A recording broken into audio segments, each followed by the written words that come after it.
भाभी जी, मैं जानता था कि हकीकत आपसे छुप नहीं सकेगी, लेकिन आपको इस बात को समझना होगा कि राशिद भाई या नाइमा भाभी तक अगर इस बात की भनक भी पड़ गई ना कि वो लड़का उमैर पे नहीं तानिया पे गोली चलाने के लिए आया था, तो वो कोई कसर नहीं छोड़ेंगे तानिया को बदनाम करने में। मुझे इस बात को छुपाने में कोई आड़ नहीं है, लेकिन खुदा के लिए तुम उमैर को समझाओ कि अपनी जिद छोड़े और मेरे साथ घर चले। मैं उसकी केयर कर लूंगी। कब तक केयर कर सकती हैं आप उसकी? क्या मतलब?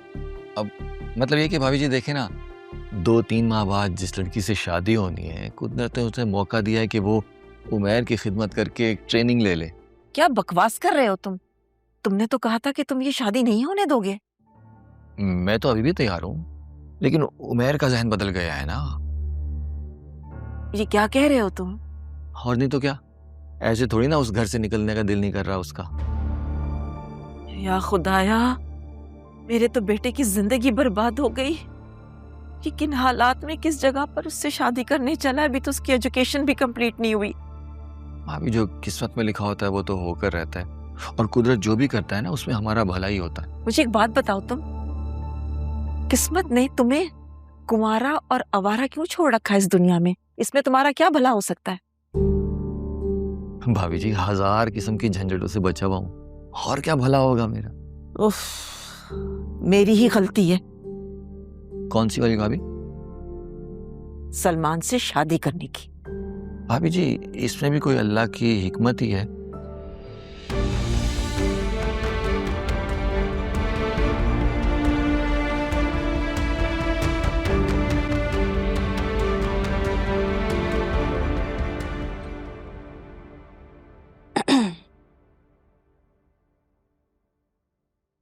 थैंक्स कहने आई हो?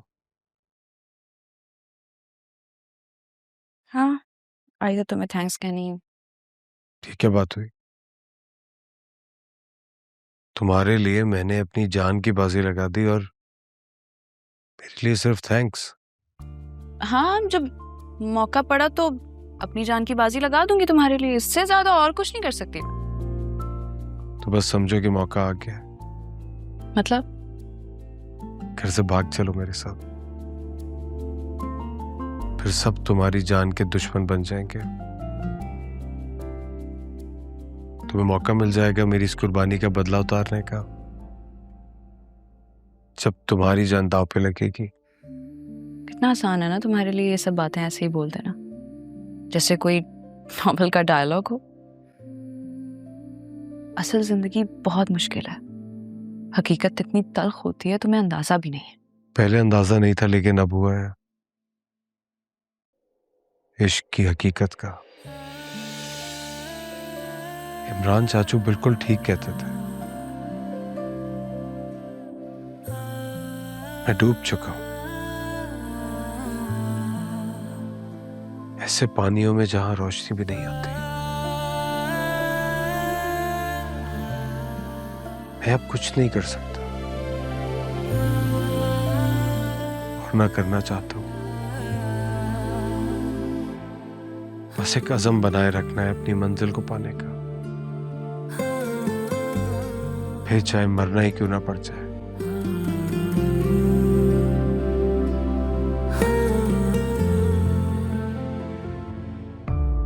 अगर यही सलूक करना था मेरे साथ तो फिर मुझे मरने ही देते। मेरी जिंदगी मौत से कम नहीं थी पहले ही, आकर और मुश्किल कर दी तुमने। आई तो तुम्हें थैंक्स कहने के लिए थी, लेकिन मुझे लग रहा है कि तुम्हें मुझे मरने ही देना चाहिए था।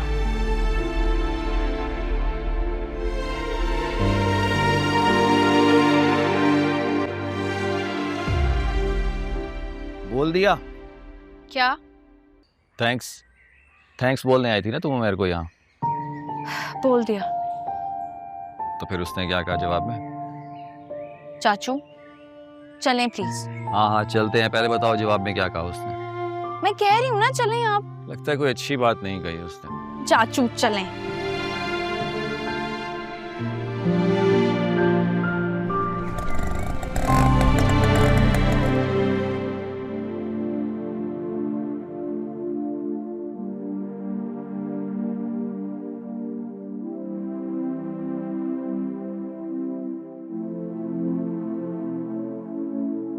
मेरी बात माने जाहिद के अब्बू, इन कमबख्तों के कमरों के आगे दीवार खड़ी कर दें।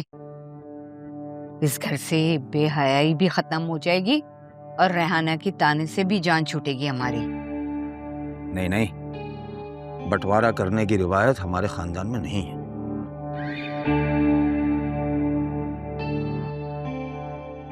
तो ये रेहाना ने नया काम पकड़ा है, लोग क्या कहेंगे? हाँ, कि ये भीख मंगन हो गई अगली। इमरान से भी हमारी जान छूटेगी और उसका तख्त पोश भी जो है ना दीवार के परे जाएगा। ये क्या ताका जाकी कर रहा है मेरे बैठे हुए, इसकी ये हिम्मत। तायाजान, अरे तायाजान, इधर क्या ताका जाकी कर रहा है तू भाई?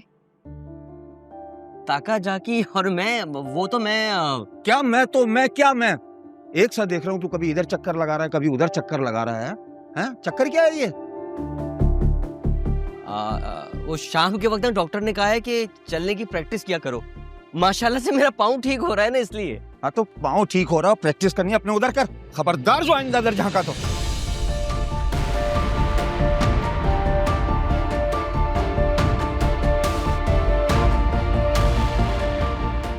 प्रैक्टिस करने जा रहा हूँ।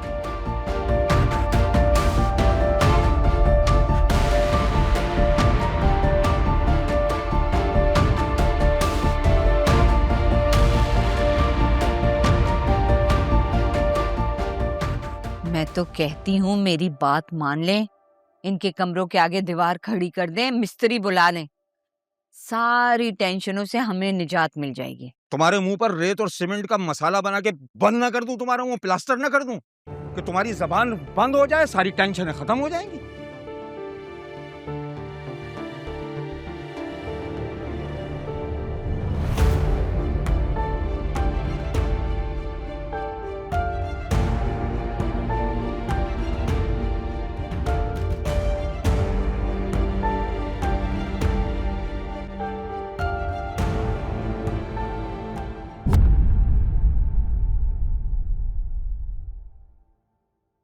बताओ ना, कैसी तबीयत है अब उसकी?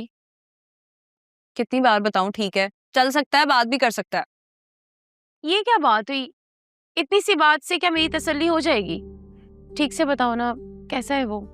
नहीं तो और क्या करूं मैं? वो तुम्हारी तरह मेरे दिल में उसके लिए जज्बात तो है नहीं ना कि मैं जा जाके उसके सर पे हाथ लगा के बार बार पूछूंगी कि भाई तुम्हें बुखार हो रहा है या नहीं, तुम्हारी तबीयत ठीक है या नहीं, खाना खाया कि नहीं। गुस्सा क्यों कर रही हो? नहीं तो और क्या करूं? जिंदगी अजाब बना दिया तुमने, मेरी अजीरन करके रख दी है। कभी क्या पूछती हो, कभी क्या पूछती हो। वो इतना ढीठ इंसान है कि वो तुम्हें भाव तक नहीं डालता। इनफैक्ट कि तुमने मुझे ये तक बोल दिया है कि वो तुमसे प्यार नहीं करता, शादी नहीं करना चाहता, तो फिर क्यों उसके पीछे अपनी जान देने पर तुली हो? सेल्फ रिस्पेक्ट नाम की भी कोई चीज होती है यार, कोई होश के नाखून लो। अगर मैं तुम्हारी जगह होती ना तो ये जलालत सुनने से बेहतर था मैं जाती और जाके सीधा उसके मुंह पे कहती कि भाई नहीं करनी तुमसे शादी, उखाड़ लो जो काटना है। तमीज, एक थप्पड़ पड़ा है तो आंखें निकल आई है। जितनी तुमने इसको बातें सुनाई है ना, ऐसे कई थप्पड़ इसके दिल पर पड़े होंगे। लोग बिल्कुल ठीक कहते हैं, तुम डॉक्टर बनकर सलमान अली की तरह बागी हो जाओगी। अभी से डॉक्टरी तुम्हारे सर चढ़ के बोलने लगी है। जब बन जाओगी तो क्या हाल करोगी तुम हमारा? हम गरीब लोग एक दूसरे के एहसास के सहारे जिंदा रहते हैं। ऑक्सीजन हमारे लिए काफी नहीं है। ऑक्सीजन की कमी की वजह से हमारा दम नहीं घुटता, एहसास की कमी की वजह से हम मर जाते हैं। मुझे मजबूर मत करो तानिया कि मैं तुम्हारी डॉक्टरी पर पाबंदी लगाकर तुम्हें घर पे बिठा दूं।